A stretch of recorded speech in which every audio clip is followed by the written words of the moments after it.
right? I Yeah. start? You start. Okay.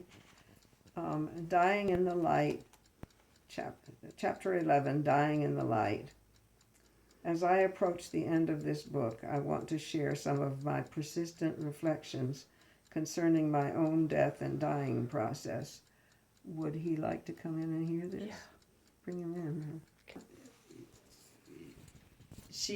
Now, where was I? You should go ahead and start. Well, maybe shall I start again? Yes. Chapter 11, Dying in the Light. As I approach the end of this book, I want to share some of my persistent reflections concerning my own death and dying process. As of this writing, I am 81 years old, and of course am not speaking for others, especially others who are younger. We each need to find our own path and make our own choices. It is my prayer that I live through my dying in a sacred way. I hope to feel the companionship of my community and also a divine companionship, to feel the Spirit alive in me. It's a two-way thing. With divine help, I will follow my path with wisdom and strength, and in doing so, my living and dying will become a life-giving contribution. God, or Spirit, nestled deep in my soul, is nature, heaving with the pain of a mortally ill planet.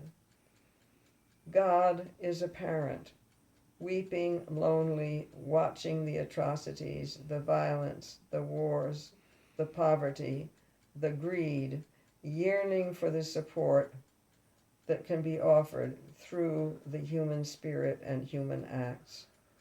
And God is a lover of us all. I want to offer God, the Spirit inside me, my support, my companionship, my love. If I prepare for dying thoughtfully, prayerfully, and openly, perhaps it can, even with the suffering that may be involved, be a rich and fulfilling experience for all. There are many situations concerning medical treatment and our deaths over which we have no control, but we often can take control and make decisions. I know that any decision I might make concerning medical interventions or concerning how or when I choose to die, I want to have come from a holy place. I want divine instruction, guidance, and wisdom. I have been asking myself, what are the values that may define my choices? In particular, what will my medical and political choices be? Will my choices carry a spiritual and/or a political message? And if so, what would I want that to be? I have watched others make their way through this period in their lives, I have found myself asking what choices I would make. When a serious illness occurs, medical tests or treatments are usually offered or advised that will keep us alive as long as possible. Many people I am close to seem to almost automatically choose to follow the medical advice offered. I hope that I will take medical recommendations and also the opinions of family and other supporters very seriously, but then turn into myself in reflection and prayer and ask, what does Spirit tell me to do? I may choose to not accept medical interventions that are offered and to die more simply and quickly. I don't know now what decisions I will make later.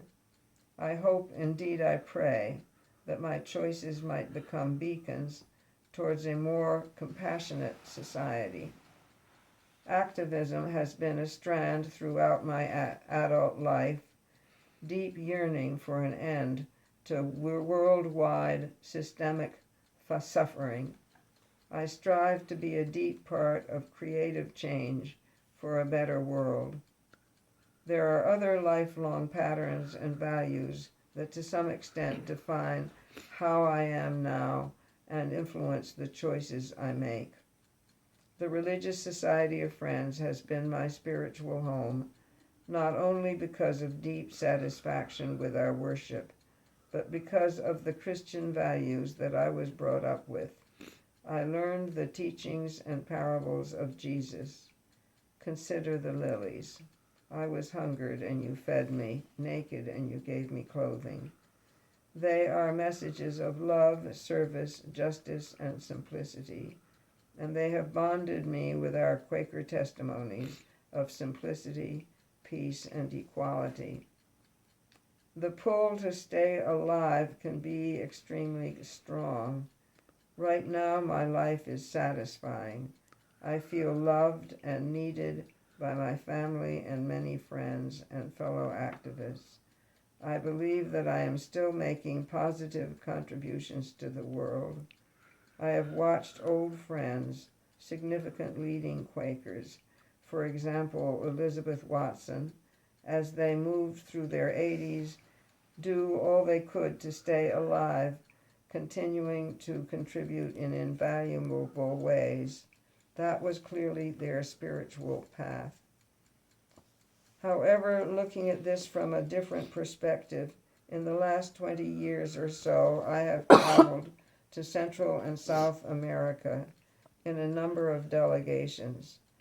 I have accompanied and learned from people who live in real poverty, the victims of U.S. international and military policies that feed greed and overuse of natural resources. I have been inspired by human rights leaders there who act courageously, risking and sometimes losing their lives. I have been only too aware of the lack of medical care for the poor in these countries and at home, and of the unmet needs of shelter and nutritious food. During these years, I have been challenged and influenced by many radical Catholics whom I have known, people who have engaged in lengthy fasts, who have served the years in prisons as prisoners of conscience, people involved in the Catholic worker movement. I have had friends, also Quakers, who have chosen to die rather than engage in a medically advised path. One was Teresina Havens. She was in her 80s when she was told that she had a heart blockage that could be easily repaired. She said no, and about a month later she died. Joe Havens, in his 70s, was suffering from Parkinson's disease, becoming physically weaker and noticing effects on his mind. After much reflection and work with a clearness committee in his friends' meeting, he chose to take his life by starvation, in solidarity with people who are starving.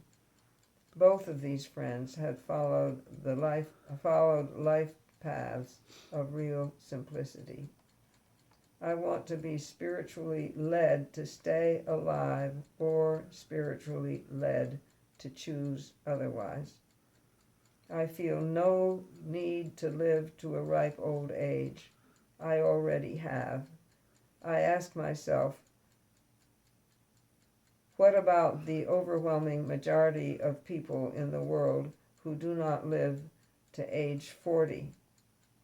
We are so amazingly privileged to even have the choices we do. And I believe we have them because of exploitation of other peoples and of the natural world.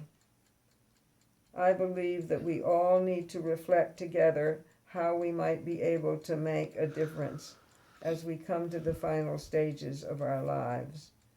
We can use our imaginations and create legacies while we are still alive and by how we die. We can learn from and be inspired by actions of others around the world. And as elders, we have a role. We are needed.